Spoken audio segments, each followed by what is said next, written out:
I believe we're at a place where we all need to see each other and treat each other the same. I think that will help us solve a lot of the problems we face today.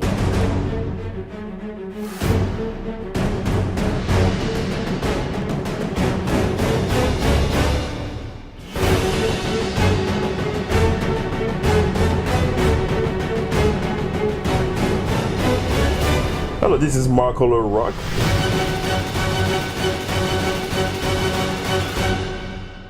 Welcome to Marco Rock TV. I am Marco Rock, your host for Inside a Great Mind, where we interview entrepreneurs, game changer, achiever for the goal to inspire and inform you.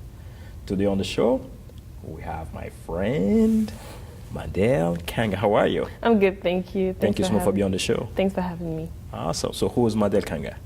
Madelle is a lawyer by profession. Okay. I studied law. I am a social entrepreneur. I am an education enthusiast, and I'm also an activist. And then you forget you're a global citizen too. Yes, definitely. Definitely. Definitely. Because you've been like all over the place. Yes, I've been fortunate to live on 3 continents, and that has really shaped my view of the world and informed the person I want to be and the kinds of things I want to do in life and what I think is possible. I think everything is possible, and that's really kind of what drives me is how can I achieve, how can I become the greatest version of myself and help others to do the same. So how has traveling really impacted you? So traveling has really impacted me in a profound way. Like, I cannot even describe it, but let me try to describe it. So I left Cameroon when I was a teenager and traveled to South Africa. So at that time, all I heard of South Africa was through the media. Like, South Africa is this place with xenophobia. All I heard about Zimbabwe, for example, was corruption, inflation, Mugabe. Yeah. And when I got to South Africa, I saw another side of South Africa. You know, one of my best friends is South African. You know, she's the most warm and receptive person. My roommate was from Zimbabwe, you know, and she had started an orphanage at the age of 15. So those kinds of stories I did not see on the media. But when you get to the place and you actually live somewhere, you see the real stories and you meet the real people, which sometimes the media doesn't show you. So that's just one way which traveling has really kind of opened my eyes to the world. And you get to see the real people, you hear real stories, and you really kind of, your view of people, your view of the world, and your perception of places changes, and you learn how not to take things by face value, but you learn how to discover things for yourself. Cool. So you founded Jumpstart Academy Africa. What inspired you, and what do you think it was important to have that nonprofit going? So Jumpstart Academy Africa is really introducing disruptive programs in the space of education across Cameroon, and our goal is kind of take it across Africa. And what kind of inspired me is, again, going back to my own experiences, education has played such an important role in my life. My mom is an educator by profession, so probably that helped. But just beyond that, you know, one of my greatest role models, Nelson Mandela, once said, education is the greatest weapon you can use to change the world. And that is so true today. When I was in South Africa, I went to a school that kind of had a different curriculum in leadership and entrepreneurship, and we actually learned by doing. So instead of sitting in classrooms and learning, oh, this is how you solve a problem, they took us to a community where we don't speak the languages and said, solve a problem. So it's kind of like a more practical. Very practical. And you're pushed, you find yourself, I was working in a team of 6 other people, none of us spoke the same language. I was with people from Congo, from Malawi, and you find a way to work together as a team. So it's a different cultural background. Different cultural background. First of all, there's a Nigerian and a Cameroonian, first of all. That's a whole clash there. But you have to learn how to push past those differences and work together as a team. And then there's another challenge of, this is a problem. You know, in the community we worked with in Agan and in South Africa, for example, they had this huge piece of land, but it wasn't being used. So we came up with an agricultural project to kind of farm and use and sell the produce and then generate revenue that will go to solve the problems we identified in the community. And that takes a lot of time, that takes a lot of planning to do. And you know, when you're pushed in that kind of situation and you actually have to do stuff and you have to put projects down into practice, you realize that that's what is missing on the continent. You know, there's a lot of, we have fantastic and phenomenal people. We have, some of the smartest leaders, but they have it's all ideas and all ideology. And when it comes to the practice, that sometimes ideas don't match reality, because we have people sitting for some times in DC or in Switzerland or in let's say in the Unity Palace in Cameroon and drafting all these policies, but they have never actually been in a situation where they had to put in and live their reality. Yeah. They don't know what's going on in the villages in Cameroon. They don't know what the challenges people face. They haven't been out there in the field to kind of talk to people and see what's going on. So being in South Africa and actually seeing how education kind of gave me that practical skill sets and the practical tools I needed to solve challenges, I thought if we change the way we teach and we train the next generation, we can train leaders and entrepreneurs who actually know where the challenges are and would know how to innovate solutions to those problems. So we're training doctors, for example, who have gone through a curriculum whereby they can think critically, they can apply themselves, and it's also, our curriculum is not just about leadership and entrepreneurship, because it's also about how ethics, how do I kind of create cultivate this moral compass where I do what is right no matter what. We have a lot of issues on the continent, and we need young people, no matter what field you're in, to kind of have this strong moral compass, which comes with leadership, and it comes with doing putting things into practice.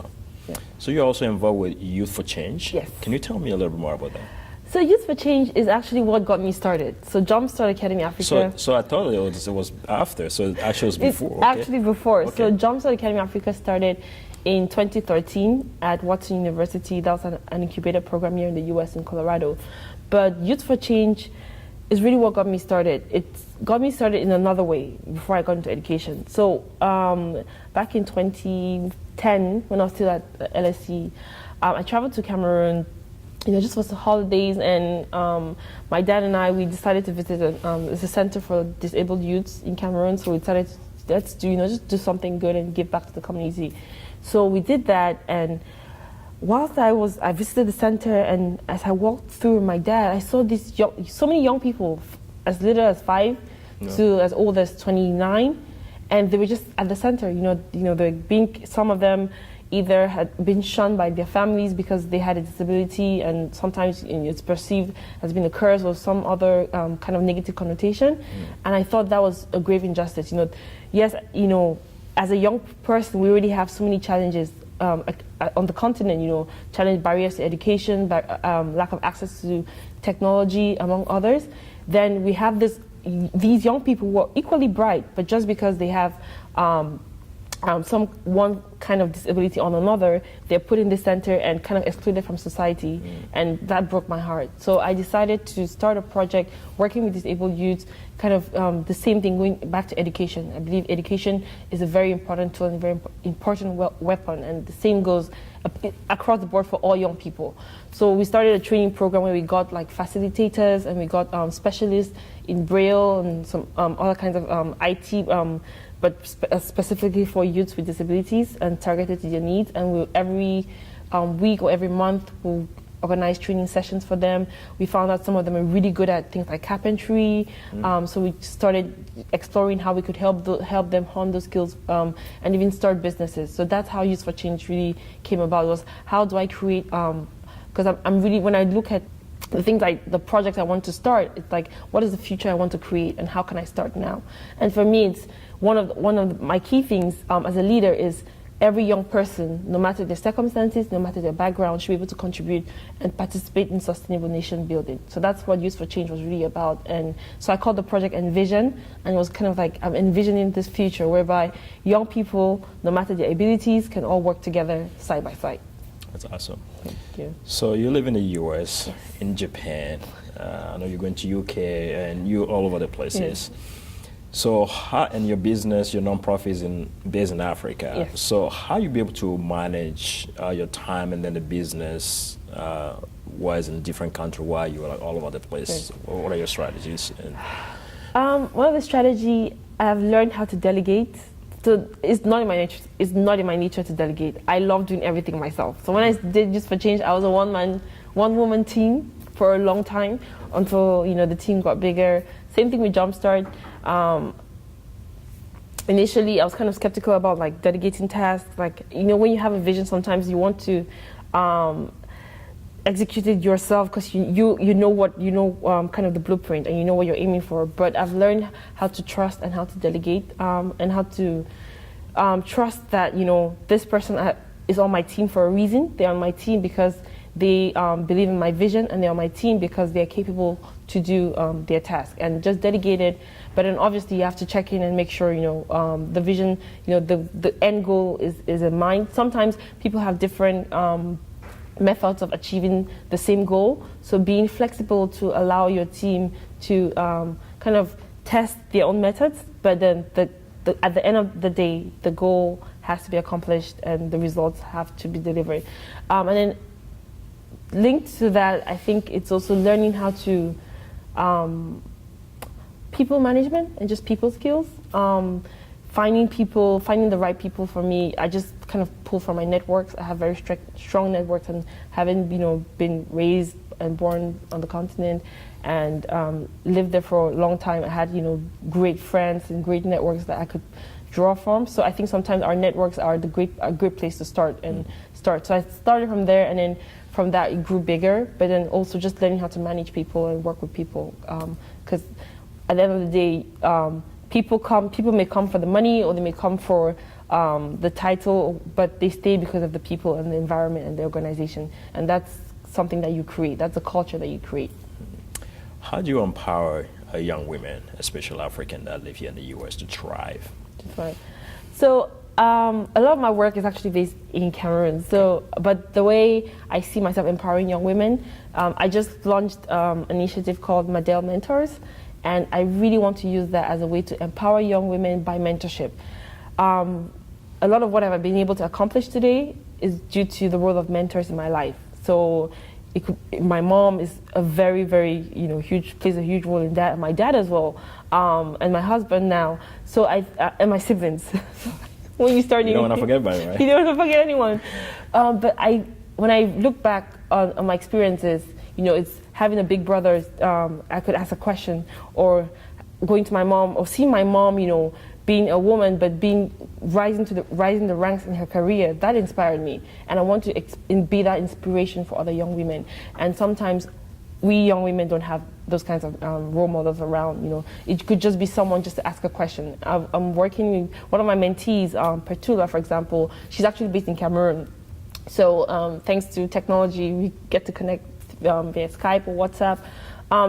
She's very passionate about domestic violence and women's rights, and she has this fantastic idea of an organization. She had everything ready, but she didn't know how to go about, you know, creating her own website. She just needed some help, you know, and guidance. And it's something very simple. It could take you as little as 5-10 minutes or 20 minutes every week. But the role and the impact you have in a young woman's life, and being able to help them, guide them through their own path, I think that's very important, and that's something that I really aspire to do more and to continue, and to really branch out more in the U.S. because till now it's been focused more on Cameroon, and which is where I'm from.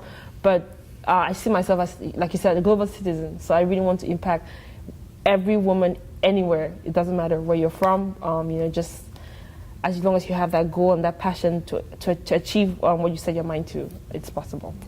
If you had the power to make one positive change in the world, what would that be? So when this question gets asked at pageants, I think people always say world hunger, but there's a lot of, I think, inequality. I know it's very broad, but I think inequality. You look at Cameroon, for example. There's this whole English and French divide going on, which is causing tension. Just inequality, this deep-rooted inequality whereby, for some reason, you know, men and women are not treated the same, or I believe we're at a place where we all need to see each other and treat each other the same. I think that will help us solve a lot of the problems we face today. It's just kind of this mutual respect for our humanity, no matter the sex, gender, race, age, or national origin. Yeah.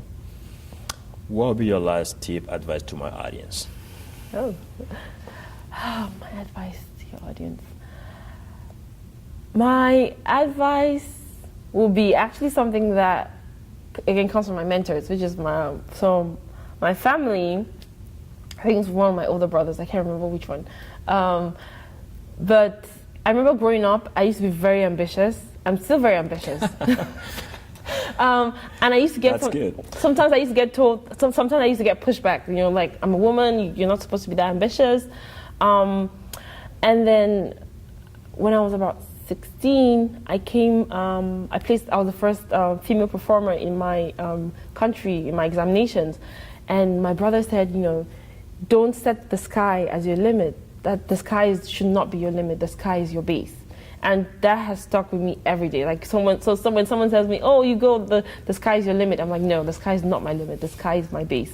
And that's my message to everyone watching. The sky is your base. Like, there's nothing you set your mind to that you cannot achieve. Everything is possible. Everything is doable.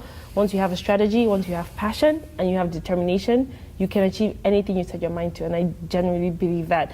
And I believe we need more people who specialize in the impossible, which is just people who specialize in the impossible. In the impossible. Okay. I believe we need more of that, because there's so many challenges in the world, but there's also so many opportunities waiting to be tapped into. There's so many innovations and so many things waiting to be discovered, so many solutions and so many things, so many ideas out there. And we just need young people who believe in themselves enough and are crazy enough to go out there and do it, even if no one believes in them.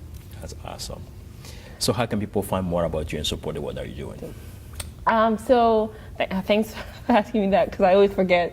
Jumpstart Academy has its own website, jumpstartacademyafrica.org. Okay. Youths for Change has its own website, youthsforchange.org. And then Madelle Mentors is hosted under MadelleKangha.com, which is where I just share, what I'm working on personally, any projects, any conferences I'll be speaking at, like the Leadership Africa Summit coming up in Nebraska. Yeah. So stuff like that's where I get to share, just projects I'm working on with Jumpstart, but Youth for Change, but then other things like Madelle Mentors and just things I'm working on, which are coming down the pipeline. Yeah. Madelle Kangha, thank you so much for being on the show. Thank you so much for having me.